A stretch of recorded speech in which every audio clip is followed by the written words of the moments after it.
सबरीमाला से खबर है, जहां मंदिर में दाखिल होने वाली कनक दुर्गा पर हमला किया गया। बताया जाता है कि कनक दुर्गा पर जिस वक्त हमला हुआ, उनके घर के बाहर 8 पुलिस एहलकार मौजूद थे। मंदिर में दाखिले के बाद पहली मर्तबा कनक दुर्गा अपने घर वापस लौटी थी। सुप्रीम कोर्ट के फैसले के बाद भी खवातीन को सबरीमाला मंदिर में दाखिल होने की इजाजत नहीं मिली थी। इसके बाद इस साल की इब्तिदा में मंदिर में दाखिल होने वाली 2 खवातीन में से एक कनक दुर्गा भी थी और उनके ऊपर ये हमला किया गया। और नाज़रीन, ये विजुअल्स आप न्यूज़ 18 एक्सक्लूसिव विजुअल्स आप देख रहे हैं। जब कनक दुर्गा अपने घर में दाखिल हुई थी, उन पर हमला किया गया। पुलिस जो है, सिक्योरिटी एहलकार भी वहां दिखाई दे रहे हैं। इस सब के बावजूद ये हमला हुआ। तफसीलात पर भी लगातार हमारी नजर बनी हुई है। और चलिए, मजीद अपडेट के लिए सीधे रुख करेंगे केरल का, जहां मौजूद है हमारे एसोसिएट एडिटर संतोष नायर। संतोष, आपसे पूरा अपडेट चाहेंगे, क्या कुछ अपडेट?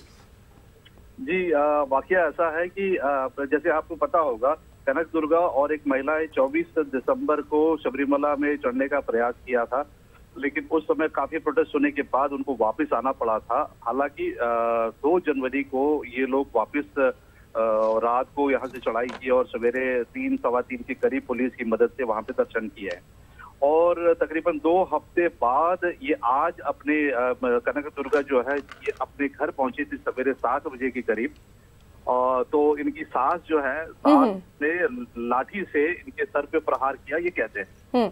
और उसी समय से पुलिस वाले इनको लेकर के गए थे और मेडिकेशन वगैरह के लिए लेके गए हुए हैं। और साथ ही साथ सास भी कह रही कि सास पे भी इसने अटैक किया था और सास को भी हॉस्पिटल में ले जाया गया हुआ है। जी संतोष जी, आपसे ये भी जानना चाहेंगे, जिस तरह से ये पूरा मामला आज सामने आया है, तो कहीं ना कहीं वहां पर सिक्योरिटी भी दिखाई दे रही है। उसके बावजूद ये तमाम चीजें हुई हैं।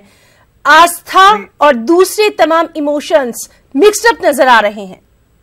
जी, ऐसा है। ये कनक दुर्गा वैसे भी कहा जा रहा था कि पुलिस की प्रोटेक्शन में है, और ये जो इनका दर्शन भी हुआ था पुलिस प्रोटेक्शन में ही हुआ था। तो हालांकि पुलिस वाले ही इनको घर पे छोड़ के आए थे, लेकिन घर के अंदर में अगर परिवार में आपसी कुछ होता है तो इसमें पुलिस वाले का इंटरफेरेंस तो पता नहीं, मतलब वारदात के बाद ही पता चल सकता है ना। तो हुआ ये था कि फिर अंदर जैसे घुसी थी तो उस समय सास ने इन पे अटैक किया। जी संतोष जी, बहुत बहुत शुक्रिया आपका हमसे तमाम तर बातचीत के लिए, अपडेट देने के लिए। तो नाज़रीन, ये थे हमारे साथ केरल के एसोसिएट एडिटर संतोष नायर, जिनका साफ तौर पर कहना था कि कनक दुर्गा जब अपने घर में आज सुबह दाखिल हुई तो उनकी सास ने उन पर डंडे से हमला किया। उधर सास का भी ये कहना है कि कनक दुर्गा ने भी उन पर हमला किया था। हालांकि पूरी जो मामला है उस पर हमारी नजर भी बनी हुई है। चलिए, अब हम रुख करेंगे कर्नाटक का, जहां पर सियासी नाटक फिर शुरू हो गया। बरसरी इक़्तिदार जमात और अपोजिशन एक दूसरे पर इल्जाम तराशियां कर रहे हैं। अरकान असेंबली को तोड़ने के लिए पैसे का इस्तेमाल करने का इल्जाम लग रहा है। इस बीच ये भी कहा जा रहा है कि कांग्रेस और जेडीएस हुकूमत को खतरा नहीं है। वहीं बीएस येदियुरप्पा की जानिब से मकर संक्रांति के बाद हुकूमत साजी का भी दावा किया गया। नाटक फिलहाल खत्म होता नहीं दिख रहा। सरकार और विपक्ष एक दूसरे पर अपने विधायकों के तोड़ने का, या कह सकते हैं खरीद फरोख्त का आरोप लगा रहे हैं। सरकार की तरफ से यह दलील दी जा रही है कि बीजेपी के पास काफी पैसे हैं और उस पैसे का धन बल का प्रयोग करके उनके विधायकों को तोड़ने की कोशिश हो रही है। 3 से 4 विधायक जो कांग्रेस के हैं वो मिसिंग है। वहीं दूसरी तरफ अगर विपक्ष की बात करें तो विपक्ष सरकार पर आरोप लगा रहा है, कांग्रेस और जेडीएस पर यह आरोप लगाया जा रहा है कि किस तरह उनके विधायकों को तोड़ने की कोशिश की जा रही है, जिसके बाद बीजेपी ने अपने 85 से ज्यादा विधायकों को मानेसर हरियाणा में रखा हुआ है, एक बड़े रिसोर्ट में। अगर येदियुरप्पा की बात की जाए तो येदियुरप्पा लगातार ये कह रहे हैं कि मकर संक्रांति के बाद अब बीजेपी की सरकार कर्नाटक में बनेगी, लेकिन सरकार की तरफ से भी लगातार दावे बरकरार है। सरकार ये कह रही है कि उनके विधायक उनके साथ हैं। अगर 2-3 विधायक रेबेल भी हो रहे हैं, फिर भी पूरा बहुमत उनके साथ है और सरकार नहीं गिरेगी कर्नाटक की। फिलहाल दोनों ही तरफ से जोर आजमाइश की कोशिश की जा रही है। देखना होगा राजनीति के इस शय मात में कौन आगे बढ़ता है और कौन पीछे रह जाता है। कैमरा पर्सन प्रहलाद के साथ रंजीता झा, न्यूज़ 18 नेटवर्क।